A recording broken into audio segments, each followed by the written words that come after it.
No tengo yo hoy el día muy inspirado. De hecho, creo que es el día de menor inspiración que tengo desde semanas, meses, yo qué sé. El día menos inspirado de este año.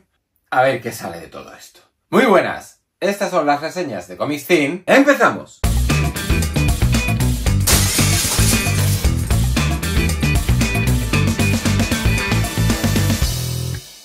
Y llevaba yo tiempo queriendo decir lo de, antes de comenzar, unas palabras sobre nuestro patrocinador. Para cualquiera que lleve tiempo comprando cómics estadounidenses por internet, ComicsBuggle es un sueño hecho realidad. Por 6 motivos. Primero, un servicio de atención al cliente de 10. No hay correo que les mandéis que no respondan en un plazo de un par de horas. Segundo, porque cuando os llega el material es a prueba de bombas la caja. La abrís, empezáis a sacar papel, relleno, y cuando llegáis a los cómics están envueltos en plástico de burbujas, garantizando así que el daño que puedan recibir sea nulo. Sea nulo, a no ser que, punto 3, hayáis comprado alguno de los cómics que suelen tener gradados según daño con el que a ellos les ha llegado y que en ese caso estarán rebajados entre un 15 y un 25%. Y esto contando con precios que ya están muy rebajados con respecto al de portada. Cuarto, gastos de envío gratuitos a toda Europa. Quinto, muchos métodos de pago. No solo el compro y pago, sino el compro y pago en 3 meses o compro y pago durante 3 meses y a la finalización de esos 3 meses recibo mi TVO que ha estado apartado desde el minuto 0, desde el minuto en el que hemos elegido esa opción de pago, nos han apartado el cómic y cuando terminamos de pagar esos 3 plazos nos lo mandan, algo que me parece una genialidad. Y sexto y último, un sistema de recompensas que creo que no tiene ninguna otra tienda de cómics en Europa, que va acumulando puntos por cada compra que hacéis y que podéis canjear por dinero en la tienda cuando queráis. ¿He dicho 6? No, son 7 las razones por las que tenéis que comprar en ComicsBuggle. Y la que se me estaba olvidando era la que quizás os llame más la atención. Y es que si utilizáis el código que ahora mismo aparece sobreimpreso en pantalla, obtendréis un descuento de 5 euros en una compra de más de 50 solo una vez por usuario. Algún límite tenía que tener esta ganga. En serio, con todas estas razones, ¿quién no se lanza de cabeza a comprar en ComicsBuggle? ¿A qué estáis esperando? Y si llevaba tiempo queriendo decirlo es porque ya hacía como, no sé, 2 meses y pico, que no traíamos a un vídeo de reseñas de Comics Zine algo de lo que nos envían los chicos de ComicsBuggle. Han habido por ahí una serie de circunstancias que han impedido que nos hicieran llegar material. Esas circunstancias han pasado a mejor vida y volvemos a tener al menos una vez al mes, tanto David como yo, cada uno por nuestro lado, un tomito del que hablaros. ¿Qué me ha tocado a mí este mes? El ómnibus de S.H.I.E.L.D. El S.H.I.E.L.D. de Jonathan Hickman y Dustin Weaver. Un ómnibus que, si no me equivoco, corregidme si así es, ya fue publicado aquí en España por parte de Panini hace ya unos cuantos añetes y que curiosamente es la primera vez que se publica en Estados Unidos en este formato. Si mal no recuerdo, de nuevo, los que podáis corregirme, al margen de los TPBs, creo que esto llegó a salir en 2 hardcovers. ¿Qué es el S.H.I.E.L.D. de Jonathan Hickman? Podría tirar de chascarrillo y podría decir que esto es Jonathan Hickman molándose mucho. Porque, tirando de otro chascarrillo, es una hickmaniada de las de... Oye, Hickman, ¿qué te has fumado? Hay cosas aquí, y no entendáis por cosas pocas, más bien muchas, que se entienden regular. Incluso en una segunda lectura. Yo esto ya me lo había leído hace tiempo, lo había olvidado. Ahora que los chicos de ComicsBuggle nos lo han mandado, he aprovechado para decir, oye, pues lo mismo aquella impresión que me llevé, sobre todo después de todo lo que he leído de Hickman entre entonces y ahora, ha cambiado mi percepción acerca de S.H.I.E.L.D. Y sí, la ha cambiado para empobrecerla, porque veo mucha vacuidad aquí, mucha filosofía barata, mucho eso. Hickman molándose con un concepto que no está nada mal, porque de lo que versa S.H.I.E.L.D. es de la fundación de S.H.I.E.L.D., no la fundación que uno se imagina. En los 12 números de que consta esta maxiserie, que, hago un inciso, esto no es un ómnibus, esto es un deluxe, ¿vale? Digo, un ómnibus es 3 veces o 4 veces lo que traes. Bien es cierto que cabría pensar, bueno, a lo mejor el precio está ajustado al contenido. Pues tampoco, porque esto vale $75, precio de portada, y los deluxes de 12 números de DC o de Image no pasan de $50. O sea, lo de siempre con Marvel, inflando precios porque sabe que la gente lo va a comprar sí o sí. Inciso fuera, decía que el concepto en el que se basa S.H.I.E.L.D. parte de la premisa de que S.H.I.E.L.D. no fue fundada, como podríamos imaginar, a mediados del siglo pasado, sino que data de siglos atrás. Y, como parte de la cúpula directiva de S.H.I.E.L.D., han pasado por ella gente tan ilustre como Isaac Newton, o Leonardo da Vinci, o Miguel Ángel, o Nathaniel Richards, el padre de Reed Richards, o el señor Stark, el señor Howard Stark, padre de Tony Stark. Y ahí hay un conglomerado de cosas en torno a esos personajes, y en torno a uno central que ni siquiera aparece en la portada, porque en la portada aparecen este hombre que se llama Night Machine, Isaac Newton, Da Vinci, Nostradamus, un oriental, y este es Howard Stark. Todos ellos tienen en común un personaje que, cuando arranca la historia, es invitado por S.H.I.E.L.D. para formar parte de la organización, de ese escudo que defiende al mundo, pero empieza a encontrarse cositas de S.H.I.E.L.D. que no le cuadran mucho, y ya desde el primer número, Hickman empieza a jugar con tiempos y con saltos temporales. Y llegado el momento, eso tiene un aspecto muy positivo y un aspecto considerablemente negativo. El negativo es que tanto salto temporal confunde. Y si lo mezclas con esa filosofía barata que decía antes, termina montándose un pifostio de bastante calado, que, ya lo decía, desorienta. Lo bueno es que en esos conceptos de los que Hickman suele echar mano con tantísima asiduidad, y solo hay que asomarse a su enorme producción TVística para aprenderse de eso que estoy diciendo, de esos conceptos a partir de los cuales le salen series cojonudas o series que no hay quien las lea, hay aquí uno que es el de la multitemporalidad, por llamarlo de alguna manera. Hay un número, no sé si era el 10 o el 11, que de repente hay una batalla que se desarrolla en 3 épocas diferentes de manera simultánea con los mismos personajes. Y diréis, ¿cómo? Eso mismo dije yo. Así que, ¿qué hice? Desconectar, disfrutar de lo que Dustin Weaver intentaba hacer para facilitar al lector la comprensión de esa idea tan absurda, loca e imposible. Bueno, todo el cómic es un imposible. Leonardo da Vinci viviendo en los años 60. En fin, o Isaac Newton viviendo en los años 60. Imposible. Y oye, en esa desconexión, pues no os digo yo que no consiguiera que me molara algo, eso de doble página, 3 tiras, pasado, presente, futuro, la viñeta intentando jugar a que hay un elemento central que está al mismo tiempo en las 3 épocas. Muy loco todo. Pero cuando uno termina la lectura y se dedica, nada, un mínimo de tiempo a reflexionar y a intentar rascar sobre la superficie de esto que apabulla y sorprende y en algún momento incluso maravilla, quizás no mucho por el dibujo de Dustin Weaver, porque aquí todavía Weaver no ha llegado a lo que le he visto después. Pero bueno, es un artista en evolución constante a lo largo de las páginas, y el Weaver del inicio de este S.H.I.E.L.D. es bastante inferior al Weaver del final de este S.H.I.E.L.D.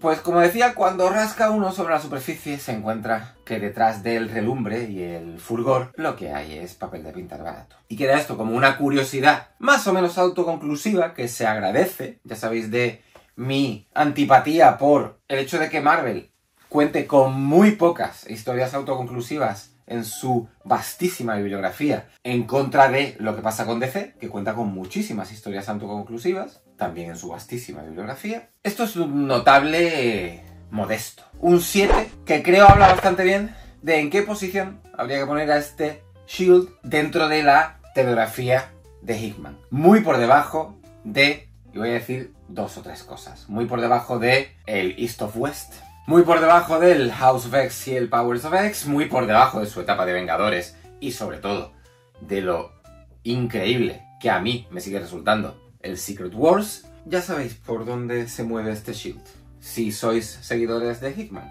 No os digo que esté a la ínfima altura a la que colocaría, por ejemplo, cosas como Decorum, que si esto de vez en cuando dices tú, ¿pero de qué estás hablando, Hickman? En el Decorum no es que digas de qué estás hablando, Hickman, es Hickman, por favor, al menos una viñeta en la que entienda algo de lo que está pasando aquí. No llega a esos límites. Ahí en medio. Dejando atrás esta contribución de Comics Bagel a nuestro canal, Gracias, por cierto. Creo que no lo he dicho nunca, pero no podremos estar, David y yo, nunca lo suficientemente agradecidos a esta pequeña contribución que los chicos de Comics Bagel hacen mes a mes. Pasamos al grueso del programa de hoy. Un programa que, creo que lo decía en el de la semana pasada, y si no en el del anterior, va dedicado a todos esos que echabais de menos encontrar en reseñas de Comics Scene europeo a saco. Pues eso es lo que hay hoy. Europeo y español a saco. Y quitando el shield del que acabo de hablar, hay un par de cosas yankees, pero que no lo parecen. Así que, europeo a saco. Cuando yo empecé a leer a Tillie Walden, no lo hice por Piruetas, que es el primer volumen del que os voy a hablar, que es ese cómic que no es europeo, pero que bien podría parecerlo, porque Piruetas no me había llamado la atención cuando lo publicó La Cúpula por primera vez. Esta edición que hoy os traemos de Piruetas es la tercera edición de la puesta de largo de Tillie Walden en el mundo del cómic. Yo empecé por On a Sunbeam. Creo que aquí se llamó En un rayo de sol. También lo publicó La Cúpula, si mal no recuerdo, en 2 volúmenes separados, no en uno como este. Esto es de Avery Hill Publishing, en inglés. ¿Y por qué me atrajo On a Sunbeam y no Piruetas? Porque Piruetas era un título de corte autobiográfico relacionado con el mundo del patinaje sobre hielo. Y mirad, cómic autobiográfico, todo el que haga falta. Patinaje sobre hielo, pues yo qué sé, no me apeteció en su momento. Y esto es ciencia ficción y muchas más cosas. Muchas más cosas que al final terminan haciendo que la ciencia ficción sea casi testimonial en este TVO. Pero On a Sunbeam me conquistó de tal manera que no lo ha vuelto a hacer ninguna de las historias que Tillie Walden ha publicado después. No lo hizo lo que sacó a continuación y, por supuesto, lo que está haciendo con Image en el universo de The Walking Dead no me gusta nada. Creo que no es el tono ni en lo que ella puede dar más de sí. Me hizo, al cabo del tiempo, recuperar Piruetas y dar cuenta de ella. Y me equivocaba, evidentemente. Porque lo del patinaje artístico, como la propia Tillie Walden afirma en el epílogo que acompaña a la edición de La Cúpula, no es más que una especie de telón de fondo sobre el que plasmar inquietudes y aquello que la autora fue viviendo entre los 12 y los 18 años, más o menos. Una transición que estuvo marcada por la inmensa relevancia en su vida del patinaje artístico y por lo exigente de la disciplina deportiva, pero que también estuvo jalonada por otras muchas cosas, entre otras, el ser consciente desde muchos años antes de que era gay, y en esos años tan fundamentales en la vida de una persona, salir más o menos del armario por cambiar de Nueva Jersey, su lugar de nacimiento y residencia hasta entonces, a Austin, en Texas, y todo lo que ello comportó. Y esto que sería caldo de cultivo para una novela gráfica de lo más apasionante, porque se puede sacar mucho de lo que acabo de decir, me da la sensación de que Tillie Walden no lo explota del todo. Y al final intenta combinar de alguna manera su vida personal con su vida profesional, con su vida como patinadora sobre hielo. Profesional, todas las comillas que queráis, evidentemente no era profesional, pero bueno, competía a nivel profesional. Y la mezcla no le sale del todo bien, porque si bien hay momentos en los que se entiende el sentido metafórico de un instante concreto relacionado con el patinaje artístico sobre hielo, puede tener en el reflejo con la vida fuera de él, hay otros en los que las secuencias que dedica a mostrarnos la disciplina deportiva no añaden nada. Y ese no añadir nada es de tanto calado que si se hace un mínimo ejercicio de imaginación y quitas esas páginas del desarrollo de Piruetas, a mí me funcionaría mejor la novela gráfica. En el aspecto gráfico, la personalidad de Tillie Walden es ultra reconocible. Es una artista muy dada a definir con muy poco lo que tiene lugar en la página. Ya estemos hablando de escenarios, ya lo hagamos de personajes, pero me parece una cualidad muy válida cuando, en conjunción con lo que el artista cuenta, es capaz de llegar a una profusión de sentimientos de hondo calado. Pero ya os digo, comparado con el On a Sunbeam, al que le daría un sobresaliente sin pensármelo, esto se queda un poquito por debajo, un 7,5. Pero oye, como digo muchas veces, no habéis leído nada de Tillie Walden, empezad por aquí. Y así tendréis el marco comparativo perfecto para, si os gusta esto, lo mínimo, poder garantizaros que cuando saltéis a un rayo de sol, lo que os vais a encontrar os va a flipar y mucho. No seré yo el que diga, la carrera de Gary Alan Gillan como dibujante fue maravillosa. Más que nada porque hasta el Elmer, del que voy a hablar ahora, desconocía que Gary Alan Gillan había tenido un recorrido artístico separado de Leinil Francis Yu, al que durante un montón de años sirvió como entintador. Pero sí es verdad que los lápices de Leinil Francis Yu nunca han conocido unas tintas tan buenas como las que le aportaba su compatriota. Los dos son autores filipinos, y en ese sentido hay que lamentar el temprano fallecimiento de este artista que moría ahora hace unos 6 años.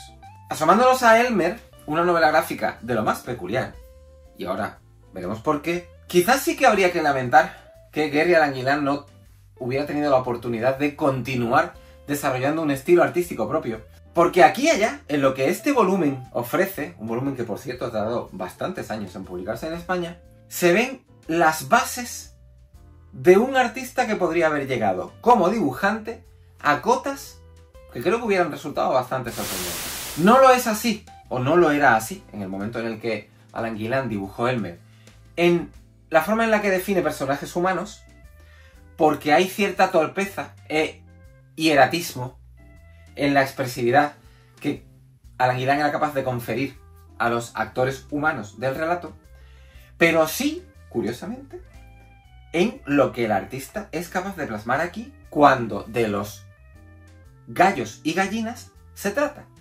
Porque Elmer, que no es más que una enorme fábula alrededor de cosas de nuestra sociedad, parte de una premisa de partida de estas muy locas. Y es que de repente los gallos y gallinas de todo el mundo adquieren conciencia y son capaces de hablar. Y hay que integrarlos en la sociedad. Y surgen las voces en contra, los racistas ya no solo son racistas con respecto al género humano, sino también con respecto a los gallos y gallinas. Y en ese caldo de cultivo tan complejo, imaginaos lo que significaría eso para nuestro muy complejo mundo, encontramos a Elmer, que no es el protagonista. Elmer es el padre del protagonista. El protagonista es un tal Jake el Gallo, cuyo padre, Elmer, muere. Él se encuentra con las memorias de su progenitor fallecido, y a partir de ahí, Alan Gillan, en 2 tiempos diferentes, va construyendo ese mundo tan peculiar que os acabo de decir. Todo está plasmado en un estricto blanco y negro, no hay ni una gotita de color, ni un gris, todo blanco y negro, y hay más momentos de elocuencia y de un análisis que, partiendo del cinismo y del sarcasmo, es capaz de llegar a provocar momentos de reflexión sobre eso que os decía. Cosas de nuestro entorno y de hacia dónde se dirige este puñetero mundo nuestro. Y son los más. En los menos quedan instantes que a mí se me han antojado un poco de relleno, que entiendo su función, pero que también entiendo que no conocieron un mínimo pulido previo a el cierre del guión, si es que hubo tal. Si es que el guión fue un hecho cerrado por parte de Alan Gillan antes de trasladarlo al lenguaje secuencial. Con todo, me parece una lectura que en eso que tiene de positivo sorprende y mucho, y que merece un 8. Lástima, como decía al comienzo del comentario que acabo de hacer sobre Elmer, que Alan Gillan falleciera y no hayamos podido tener la posibilidad de asomarnos a qué habría hecho de haber seguido viviendo, separarse un poco de Leinil Francis Yu y producir de nuevo algo propio. Igual que os decía con respecto a Tillie Walden, que en su momento no me leí Piruetas y lo primero que me leí fue el On a Sunbeam, el En un rayo de sol, con Matías Lehmann me ha pasado exactamente lo mismo. No me leí La Favorita cuando La Cúpula la publicó hace ya como 9 años o una cosa así. Creo recordar que La Favorita era de 2015, 2016, 9-10 años. Y he entrado al autor a través de Chumbo, que es el considerable volumen, que es el volumen de considerable grosor que La Cúpula publicaba hace escasas semanas, y una obra de una ambición que creo desmedida, y ahora pasaré a desgranar un poco el por qué esa creencia, en la que el artista brasileño, partiendo de experiencias propias y de memorias de su familia, construye una ficción enorme anclada en la realidad de su país a lo largo de 5 o 6 décadas. Y ahí hay un primer punto fundamental dentro de eso de ambición desmedida.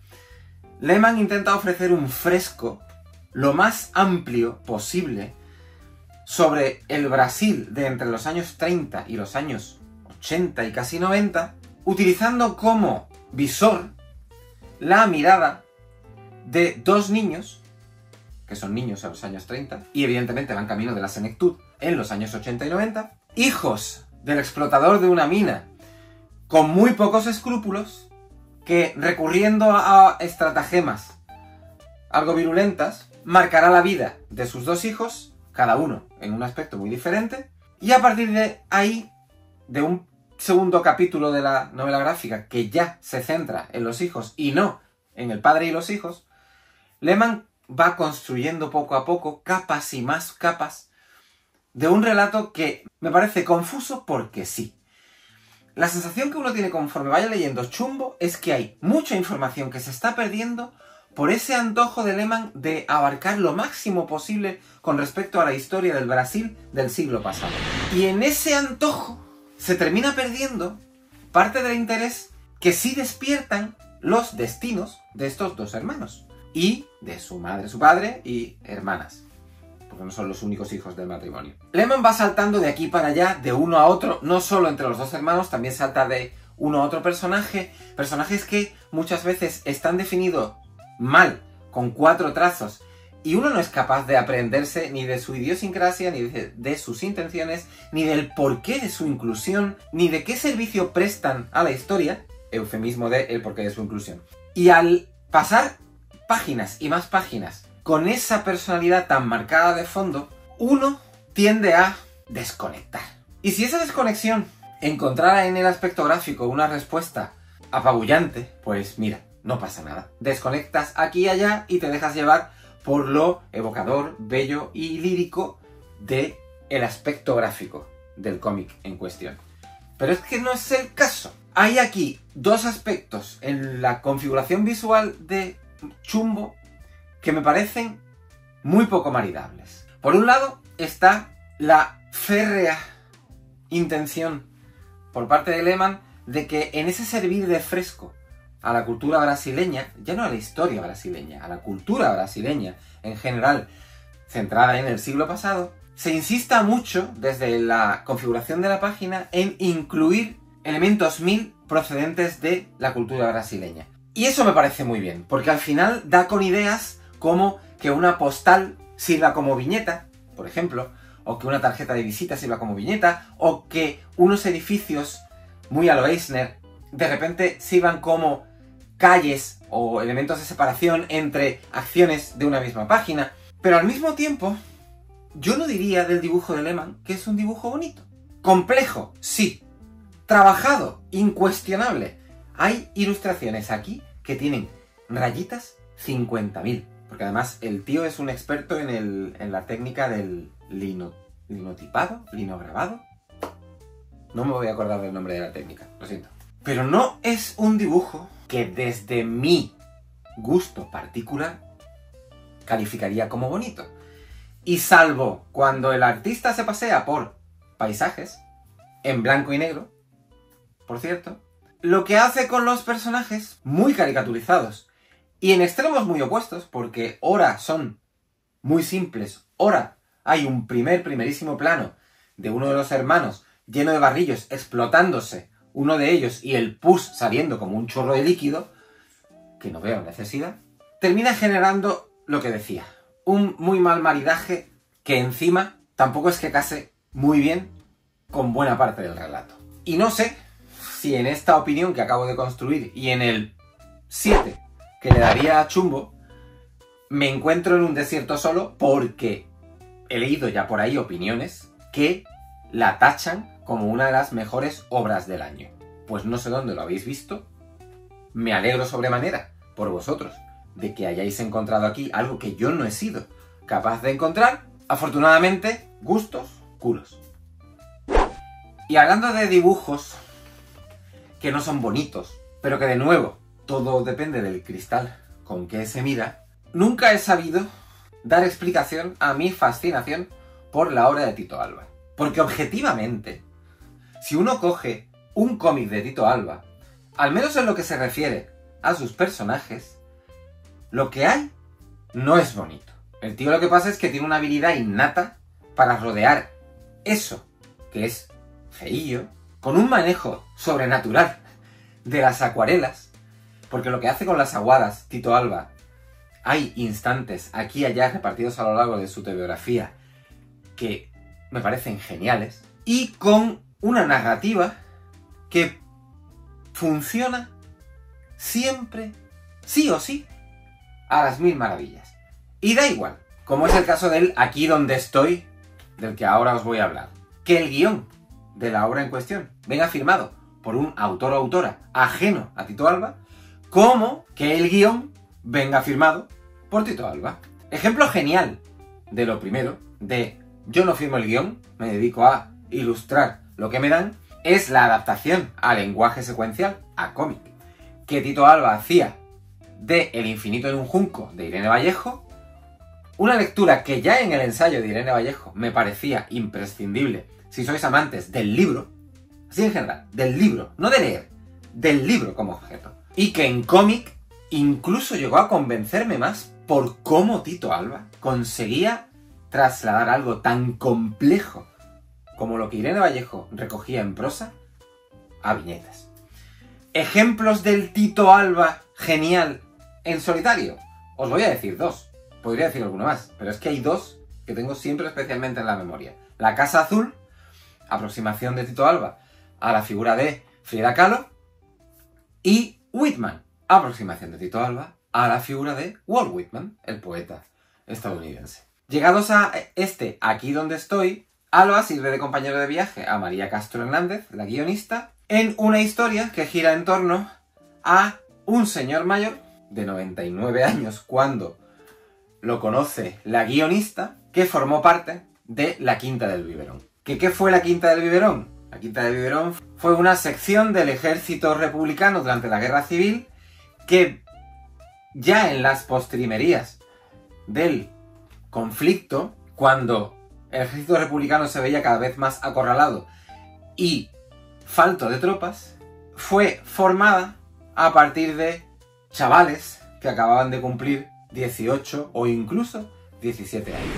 Y me encantaría poderos haber dicho de este Aquí donde estoy que me ha encantado, porque tenía todas las papeletas para hacerlo, no solo por el periodo histórico al que remite, porque no se desarrolla en la Guerra Civil, remite a la Guerra Civil, se desarrolla a caballo entre la Guerra Civil y la actualidad, porque ya sabéis de mi filia con ese lapso de tiempo concreto del siglo XX, no es la Segunda Guerra Mundial, pero son los 3 años previos y encima es nuestra tierra. Sino porque uno de los abuelos de mi mujer, al que pude conocer, al otro abuelo, lamentablemente no lo pude conocer porque falleció años antes de que yo empezara a salir con mi mujer, formó parte de esa Quinta del Biberón. Y yo llegué a estar sentado con el señor José Baena y escuchar historias que no le gustaba contar sobre lo que vivió en la Batalla del Ebro, porque la Quinta del Biberón se hizo famosa por formar parte de las tropas republicanas durante la muy decisiva Batalla del Ebro. Cuando Pepe se ponía a recordar aquellos episodios, casi siempre terminaba con lágrimas en los ojos. Y eso además para alguien de su generación, una generación que no solía llorar, los hombres de aquella época, pues por lo que fuera, el llorar era un signo de debilidad, afortunadamente hemos trascendido todo eso, formaba ya parte de mi acervo cuando de repente me encuentro con este Aquí donde estoy. Y vuelvo a lo que os decía, me encantaría poderos decir que esto me ha gustado muchísimo. Me ha gustado, a secas. No me ha gustado muchísimo. Y creo que ese renunciar al muchísimo se basa en una sola cosa, en que no me termina de funcionar lo segmentado del relato. Al ir saltando, como os decía, entre la Guerra Civil y la actualidad del año previo a la pandemia, que es cuando la guionista conoce a Gabriel León, el protagonista de la obra. Termina por no funcionar porque... Y la intención la entiendo. Lo que pretende la guionista es trasladarnos la historia de Gabriel y su historia con Gabriel tal y como sucedió.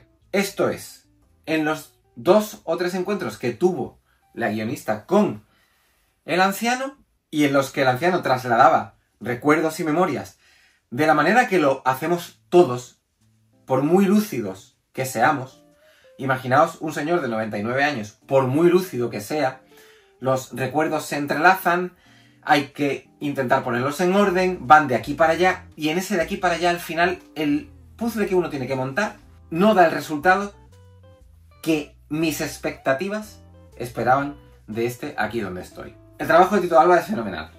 Fenomenal. No le puedo poner ni una pega si aceptamos lo que os decía al principio. Que dibujando personajes en un estilo tremendamente reconocible es Tito Alba, y que sus acuarelas y la forma de tratar la luz de sus páginas, ya sea con la presencia o con la ausencia de lo que nos llega del Astro Rey, es una maravilla. El cómic, valorándolo en general, un 7,5.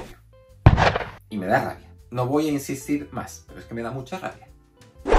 A mí me dicen Alberto Breccia, y yo instantáneamente lo que tengo en la cabeza, de entre lo mucho que he llegado a leer del artista uruguayo, afincado en Argentina, es, sin duda alguna, Mort Cinder. Es mi referente inmediato con Alberto Breccia. No tengo otro. Y he leído muchísimo de Alberto Breccia. Pero Mort Cinder, no sé si quizás porque fue el primero, y especialmente porque el guión de Oesterheld funciona como funciona, aunque no sea una obra conclusa, es un referente ineludible. Curiosamente, no me había leído Perramus, por la razón que sea. De hecho, es que ni siquiera sabía que Perramus, antes de la fantástica edición que acaba de hacer Astiberri, de la colaboración entre Alberto Breccia y Juan Sasturain, había conocido una edición en España. De verdad que no lo sabía, pero al parecer así es. Y como no la conocía, evidentemente no me la había podido leer, por mis manos pasó hace unos cuantos años la edición que hizo Fantagraphics, y digo pasó porque no llegué a leérmela. Empecé a leérmela y me parecía de tal complejidad leer una obra en inglés que había estado concebida en español, que no en castellano, y de la que me estaba perdiendo mucho en esa traducción, que la abandoné, terminé vendiendo el volumen, y hete aquí que de repente Astiberri pone a mi disposición la posibilidad de leerme Perramus tal y como fue concebida. Perramus no es una obra fácil. De hecho, incluso os diría que es una obra antipática. Al menos en lo que a historia se refiere y en cómo ésta aborda al lector. Es más, es que construir una mínima sinopsis de lo que aquí viene narrado, voy a seros sincero, devendría en un ejercicio de futilidad. No soy capaz, más allá de leer la contraportada del volumen en un momento dado, o de irme a la página web de Astiberri y leer la sinopsis, la suerte de sinopsis, no soy capaz de construir una sinopsis coherente y que arroje luz concreta sobre aquello de lo que va esto. Perramus es el mote o el apodo que le ponen al personaje porque es la etiqueta que lleva la marca de la chaqueta que alguien le da en un momento dado, porque es un personaje que no tiene memoria, y supuestamente, porque es algo que también me pierdo, a lo largo de las muchas páginas que conforman este grueso volumen publicado por Astiberri, se analiza la realidad argentina, trascendiendo incluso esa realidad para adquirir tonalidades de universalidad, asumiendo influencias de la cultura popular de la época, sobre todo de la cultura yankee. Y sí, de vez en cuando uno detecta, uy mira, esto es cultura estadounidense. Jorge Luis Borges aparece como personaje, no es que sea citado, es que al escritor lo colocan como personaje en un momento dado dentro de la trama. Pero si ya los pocos intentos que he hecho en mi vida de leer a Borges y sacar algo en claro, no sé, no tengo el tipo de inteligencia que al parecer hace falta para entender las 1001 capas de significado que Borges escondía en sus relatos. Pues con esto me ha pasado lo mismo. Desconozco si es que cuando me senté a leerlo hace unos días, mi cabeza no estaba donde tenía que estar para entender lo que aquí discurre, o directamente es que mi cabeza no está en donde tiene que estar para entender lo que aquí discurre. Y sí tendré que esperar, no sé, 20 años más para que cuando tenga 70 y me vuelva a aproximar a esto, mi cabeza diga, ahora sí. Con esa carencia a lo largo de toda la lectura, el no estar enterándome muy bien de qué diantres estaba pasando, a lo único a lo que he podido ir asiéndome es a la enorme grandeza, a la inabarcable maestría de lo que aquí plasma Alberto Breccia. Si os habéis asomado alguna vez a un TVO de Breccia, sabréis de lo experimental de su arte. Es más, es que con eso me quedo corto. De la constante experimentación a la que Breccia sometía a sus páginas para hacer de ellas un constante crisol de diferentes técnicas. Algunas muy afortunadas, otras, y esto fue una constante en el dibujante, fácilmente identificable en cualquiera de sus obras, con menos éxito porque hay veces que uno mira una viñeta de Breccia y no sabe lo que está viendo. Y eso pasa aquí en Perramos. Pero cuando no está en ese rincón, lo que encontramos en Breccia es una genialidad constante. El control que el artista era capaz de ejercer sobre una mancha aguada de tinta negra, creo que no tiene parangón en ninguna otra figura del noveno arte. Y de nuevo, las páginas de Perramos son escaparate excelso de ese uso de la tinta con agua al que recurría Breccia como elemento conductor primario de su arte secuencial, al que superponía otras muchas cosas. Tinta directa, collage, uso de periódicos dentro de ese collage, lo que fuera que estuviera en su mano. Y claro, ¿cómo valoro esto? ¿Qué hago? ¿La media? Pues venga, hago la media. No sale una nota muy favorecedora. La media entre el 10, que directamente le daría a Breccia, con el 5, 4, incluso que le daría a Sasturain. Es que no me he enterado de nada. Pues un 7. Que no es una nota muy favorecedora, habida cuenta del calado y el predicamento que Perramus tiene dentro del grueso de la obra de Breccia y por ende en el grueso de lo que se ha publicado alguna vez en este noveno arte. Mi cabeza, que no da para más. ¿Ha querido la casualidad de que en el programa de la semana pasada, ha querido la casualidad de que en el programa de hace 2 semanas hablara de cómic infantil juvenil y que ahora, trayéndome ese cómic infantil juvenil del que hablaba entonces, que era Yankee, a Europa, vaya a hablar de nuevo de cómic infantil? En este caso, el primer álbum de Bruma, que publica Astiberri, un tebeo muy bonito, con un dibujo muy simpático, en color, con una historia muy simpática y muy agradable en torno a una niña de un pueblecito que se quede brujita, y probablemente lo sea, ahí lo dejo, y que abre su taller de brujería, todo como si fuese un juego de niños, y que se queda justo en la línea que separa a un tebeo estrictamente dirigido al público infantil juvenil de el tebeo de carácter universal. Creo que aquí hay demasiados elementos que un adulto no va a terminar de disfrutar, porque el eje conductor de la historia es muy simple, porque el entretejido de la historia es muy simple, porque los diálogos no son un dechado de virtudes. Lo que hace aquí Jérôme Pélissier está bien, pero en la forma de ver y de percibir la lectura de un adulto se queda en... ah, vale, sí, un tebeo para chavales. Y el dibujo de Karine Indea, a ver, trasladado a cualquier otra historia, incluso de corte adulto, serviría igual, porque la señora tiene muchas habilidades y buena parte de ellas son fácilmente identificables en las páginas que conforman este álbum. Un álbum, ya os digo, simpático. Primera parte se queda en un cliffhanger más o menos interesante. Habrá que ver qué da de sí la segunda parte. No sé si estaré ahí o no para hacerlo, porque más allá de esa simpatía, tampoco Bruma me ha encandilado, como sí en su momento han hecho otros títulos, de esos que se pasean por esa misma fina línea que os decía antes, esa que separa el mundo infantil juvenil del adulto. Un tebeo de 7,5 que, y esto ya lo utilicé semanas atrás, ahora que se acercan las fiestas y que nos volvemos locos pensando en qué puñetas les regalo a mis hijos, que están ya en edad de leer, pero no les voy a arrimar Killing Joke, por ejemplo, vehículo perfecto como regalo para estas navidades.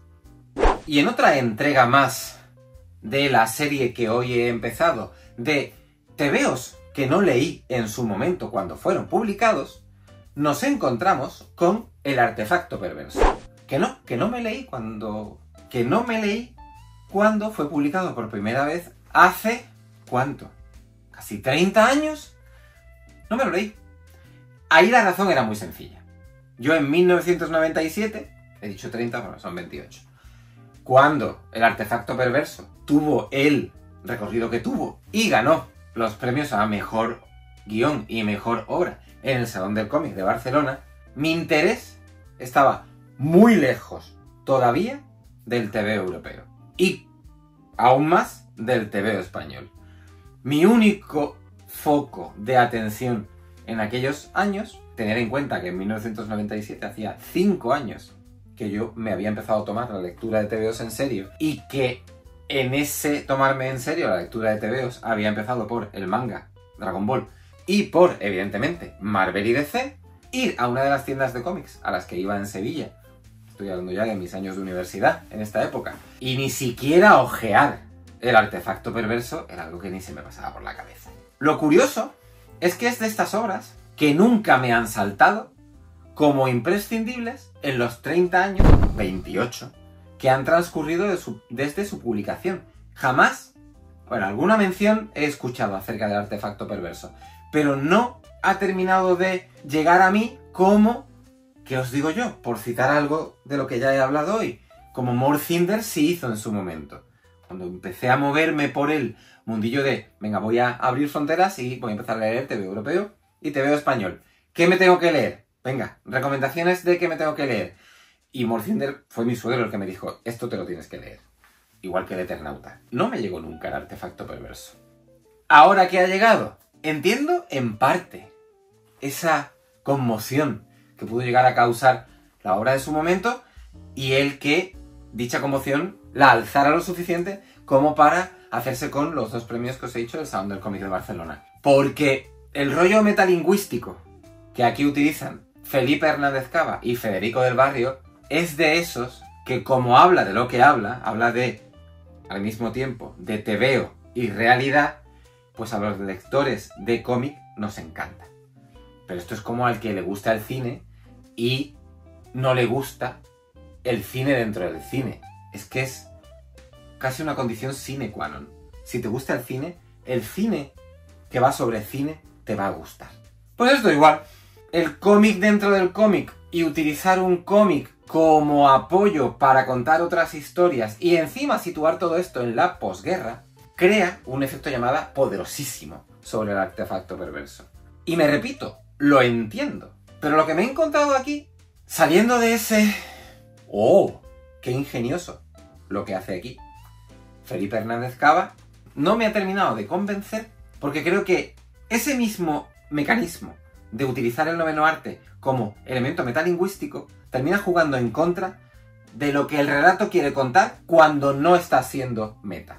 Y al final lo que el relato quiere contar es la vida durante la posguerra y las cosas que pasaban durante la posguerra.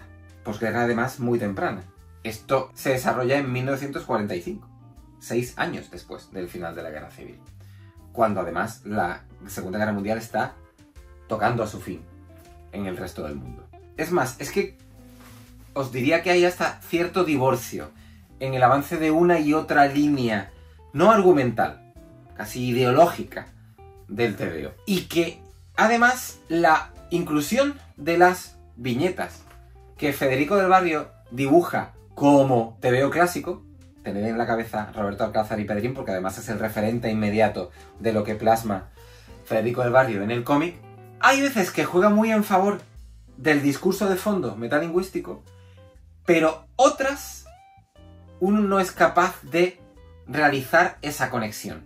Y es un escollo en la lectura, y en el avance de la lectura encontrarte una viñeta que dices tú, ¿y esto qué pinta aquí? Es que no encuentro cuál es la relación con lo que me está contando y hacia dónde me está llevando Hernández Cava en el guión. No voy a hablar de divorcio, porque creo que no lo hay. Es más, hablaría de lo contrario. Hay una perfecta fusión entre lo que plantea Hernández Cava y Federico del Barrio. Y me parece que lo que hace el artista en cuanto a manejo de sombras y de blancos y negros y claroscuros es bestial. Pero siendo muy simplista en lo que os voy a decir, fue cerrar el volumen y decirme, no era gran cosa. Y ya está. Que no todo lo que concitó en su momento unanimidad de opiniones tiene por qué resonar en tu opinión. Lo que decía antes, gustos, culos. Que sí que es muy reduccionista el argumento de a cada uno con su gusto y ahí me quedo. Pero es que es una realidad como la copa de un pino. Este artefacto perverso se me queda en un 7,5 y os lo decía antes con respecto al aquí donde estoy. Hubiera deseado que me hubiera gustado más. Circunstancias. Venga, voy a soltar una de estas de crucifiquemos a Sergio. Nunca me ha gustado John Buscema. Nunca. Venga, casi nunca. En un 95%. Alguna viñeta o alguna página de las que hizo para Conan. Bueno. ¿Por qué? Por ese argumento tan manido que ya he utilizado tantas veces. Rollo clásico. Es que no me entra. Rollo clásico estadounidense. El rollo clásico europeo es harina a otro costal. Y de hecho la semana que viene hablaré de algo clásico europeo. Y me diréis, ¿y a qué viene esto de Buscema? De hecho, ¿a qué viene esto de Buscema? E incluso de Robert E. Howard, ya que he hablado de Conan. Porque del título que os voy a hablar a continuación, porque en el título del que os voy a hablar a continuación, Sendero de Buitres, se dan cita Robert E. Howard, el escritor de Conan, y no John Buscema, pero sí un estilo calcadísimo del artista estadounidense. Porque lo que hace Benito Gallego en esta adaptación de Sendero de Buitres en la parte del dibujo, bebe tanto de Buscema que en ocasiones pareciera que a Gallego lo ha poseído el espíritu del dibujante de Conan, entre otras muchas cosas, y no ha tenido control sobre lo que estaba haciendo sobre el papel. Lamentablemente, dentro de esa imposible fantasía de que Benito Gallego hubiera estado poseído por Buscema, hay ocasiones en las que es muy evidente que no estaba controlado por Buscema, y en esas ocasiones se hacen muy visibles las carencias del dibujante español en cuanto a control de proporciones. Hay un detalle que a lo mejor os parece insignificante, pero a mí no me lo pareció, y es que cada vez que alguien desenfunda un revólver en este western, porque esto es un western, aquí no hay nada de fantasía, nada, está completamente exento de fantasía, es un western puro y duro sobre una persecución. Y un héroe rudo, de espaldas muy anchas, que tal y como lo dibuja Benito Gallego, es el Conan de Buscema. Lo que decía, que siempre termino yéndome por las ramas y pierdo el hilo de lo que estaba comentando. Cada vez que alguien desenfunda un revólver, los revólveres son muy chiquititos en comparación con las manos, extremidades y proporciones de los personajes.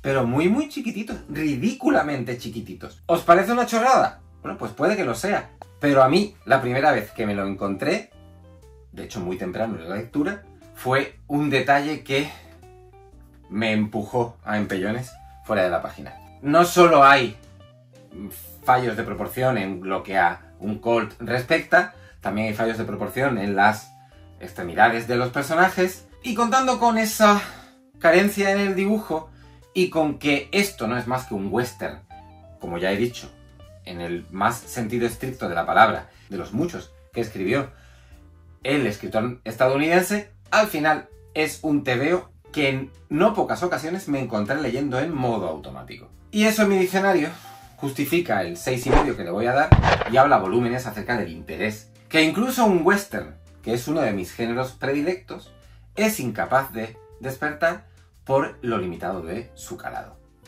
Y hablando de calado, me quedan 2 títulos de un calado que va de lo muy bestia a algo que incluso trasciende lo muy bestia.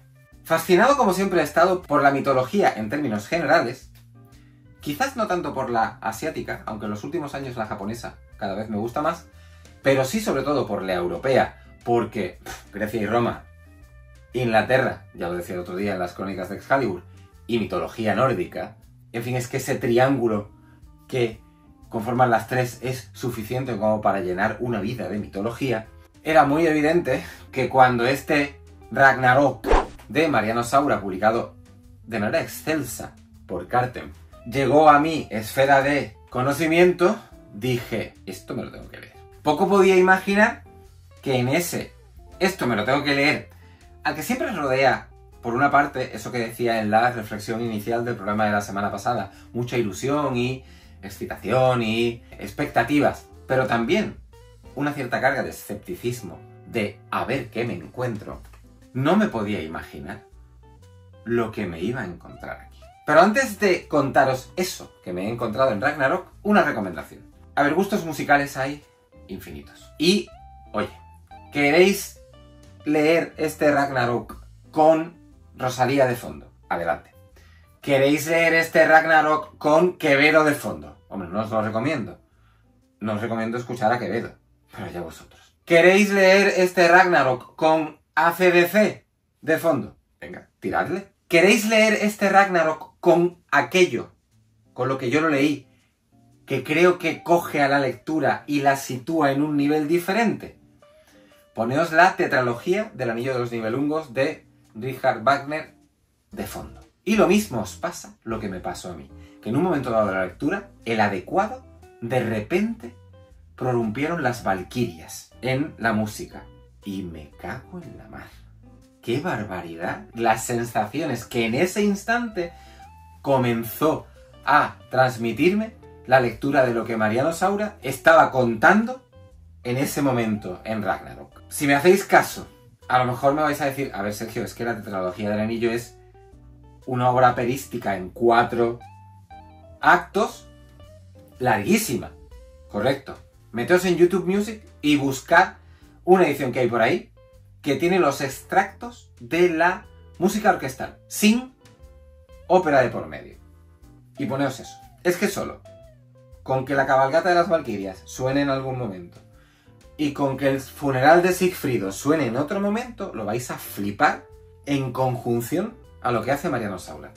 ¿Qué hace Mariano Saura en Ragnarok? Pues contarnos el ocaso de los dioses de Asgard, evidentemente. Vamos, lo mismo que hacía Thor Ragnarok, pero sin el humor estúpido y de mierda de James Gunn. Porque, mínimo inciso, la última vez que la he visto, hace relativamente poco, me ha molestado y mucho lo del humor de James Gunn en una peli que, en manos de otro director, probablemente habría tenido el mismo sentido de la épica, pero no el humor ramplón y el tratamiento visual tan teatral que Thor Ragnarok tiene en algunos momentos. Cierro inciso. Pero Saura no se conforma con llevar el Ragnarok tal cual.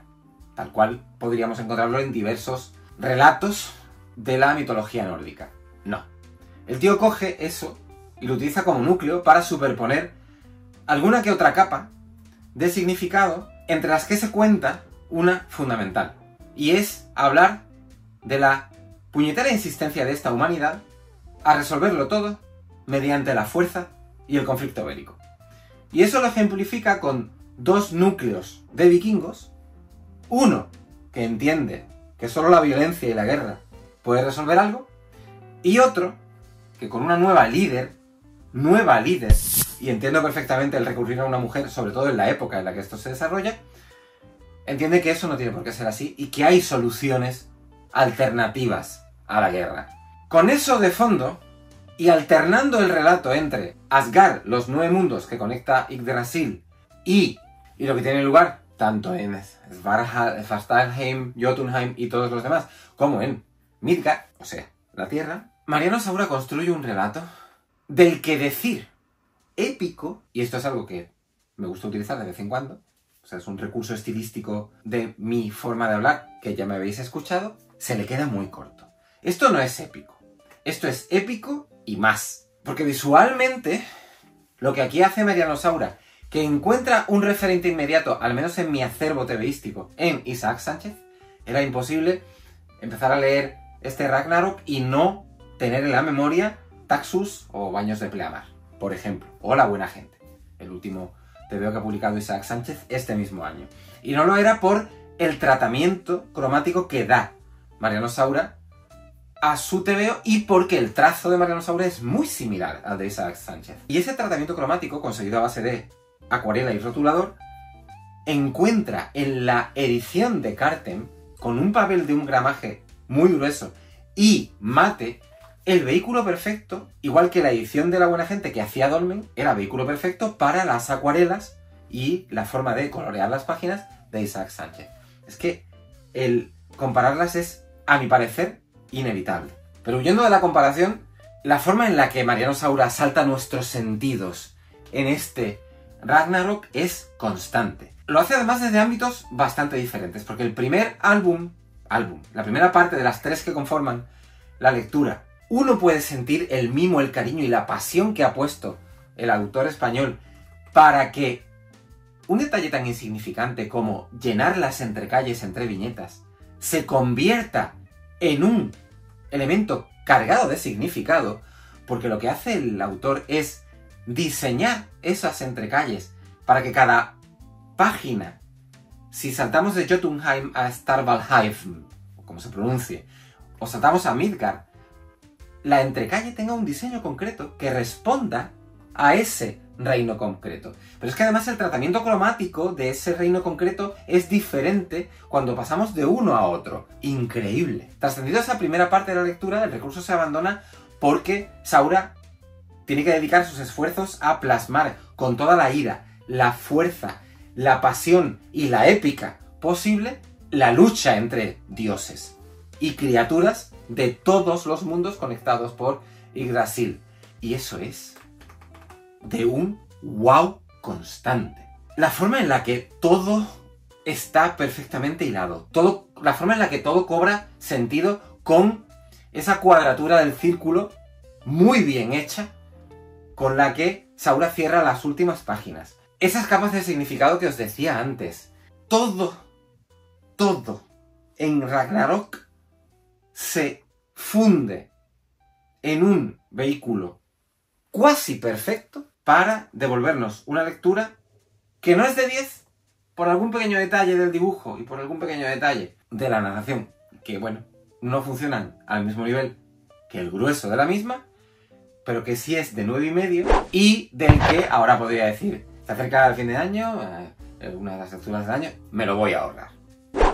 Y ese calado que trasciende lo muy bestia, del que os hablaba antes de introducir Ragnarok, es el que servidor atribuiría a la lectura que va a servir de cierre al programa de hoy, de la que os he dicho voy a hablar de forma sucinta. ¿Por qué? Pues porque yo ya hablé de ella el año pasado, en un Lecturas Fancueva, hablé de ella en su edición francesa, en la edición que hizo Darjot originalmente, pero es que David ha vuelto a hablar de ella hace semana y media, cuando, movido por mi recomendación, se hizo con La carretera.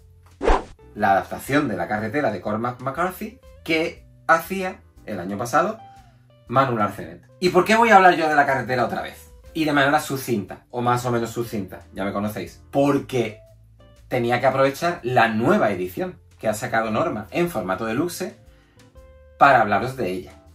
Y a lo mejor sacar de dudas a quien no sepa si no se ha comprado La carretera, cuál de las dos traer a su biblioteca. Estas son las dos ediciones de La carretera que ha publicado Norma. Esta es la primera, formato cartoné, no lleva encuadernación holandesa como se lleva esta. Esta trae páginas extras en la forma de bocetos y de 2 o 3 páginas de una parte de la historia que Manuel Arcenet terminó desechando porque desentonaba con el resto de la narración. Trae también un ex libris. Esta no trae nada. Pero la diferencia fundamental, al margen del tamaño, que ya veis que de alto pues tiene un par de dedos y de ancho tiene como un dedo, reside en el color. Y aquí ese color habría que entrecomillarlo mucho. Anécdota con respecto a esto del color. Hace un par de semanas, cuando fui a recoger esto a mi tienda de cómics habitual, me preguntaba el dueño de la tienda: oye Sergio, ¿qué te parece la nueva edición de La carretera? Y dije, pues no sé, me mola muchísimo, si es que la obra de Larcenet es la hostia, y no tenía ninguna duda en que me iba a comprar esto. No, pero me refiero a que ahora está en blanco y negro. Y digo, ¿cómo que ahora? Pero si la edición original también era en blanco y negro. Me dijo él, no, y dije yo, que sí, hombre, que sí. Este hombre, por no discutirme, o sea, ahí se quedó, pero llegué yo a mi casa diciendo, oye, si tenía razón, la original era en color. Agarré esto de mi biblioteca, ostras, es que es en color. Pero en mi cabeza esto no era en color. ¿Por qué? Porque el color de aquí es una cosa muy sutil, muy atmosférica, que cuando desaparece en esta nueva edición, que sí es en blanco y negro estricto, no se echa de menos. Ni muchísimo menos. Te lees esto y estás leyendo la misma obra. Ya dependerá de cada uno el que si tenéis esta edición queráis compraros esta porque seáis como yo y oligofrenia al poder, tenéis que tener la mejor edición disponible del título en cuestión, o tenéis esta y decís, mira, no me voy a gastar 50 o 55 euros, que es lo que vale este álbum en edición deluxe. Obsesión de Norma ahora está sacando el Black Sad en edición deluxe, aunque bueno, eso es porque Dargaud lo está sacando en Francia. A finales de este mes publica el Slain, el dios cornudo, también en edición deluxe, en este formato, y también vale 50 o 55 euros. Me basta con esto. Ahora bien, a eso de ¿qué hago? Tengo dinero. ¿Qué hago? ¿Esto o esto? ¿Yo qué os voy a decir? Si tengo las dos. A ver, no os voy a decir que os compréis las dos. Si no tenéis la carretera, yo me tiraba de cabeza por esta. Pero entiendo que el desembolso con respecto a esta, que valía, creo, 20 y tantos euros, puede ser, menos más, quizás un poco más de la mitad de esto. Entiendo que con la diferencia os compráis otro volumen. A ver, lo entiendo. Pero el coleccionismo del TVO en España está en su momento dorado y el que se publiquen cosas, el que se publiquen libros como este, creo que es algo que hay que aprovechar. Bien es cierto que esto no cabe en ninguna parte. Esto intentáis meterlo aquí en una Kallax y no entra. En una Billy tampoco entra. Hay que buscarle el hueco. Pero yo no voy a renunciar a que lo que Norma vaya publicando, aun habiendo estado ya publicado y teniéndolo, me haga con él. Porque el Black Sad lo tenía y me estoy haciendo con los 4 volúmenes que hasta ahora ha publicado Norma de la colección de Díaz Canales y Juanjo Guarnido. ¿Que no os he sacado de dudas? Lo sé. Es que, ¿qué os digo? Es que si dijera, esto tiene un color espectacular y al renunciar a él, el álbum cambia. Que es algo que se podría decir, por ejemplo, de los álbumes individuales de Undertaker y del integral de los 6 primeros que Norma editó en blanco y negro. Oye, pues ahí sí te compro el argumento de que a lo mejor el integral en blanco y negro que yo tengo, no hace falta comprárselo. Y que es mejor quedarse con los álbumes en color. Pero es que como el color aquí, ya os digo, ni me acordaba que existía, pues si lo que estamos comparando desde mi óptica es la misma obra, esto es la compra a hacer. Porque yo ya dije de ella, y aquí tenéis el enlace a mis apreciaciones, que era una obra maestra, y David ha dicho de ella, y aquí os dejo el enlace, que es una obra maestra, la edición que sea, si lo importante es que la leáis.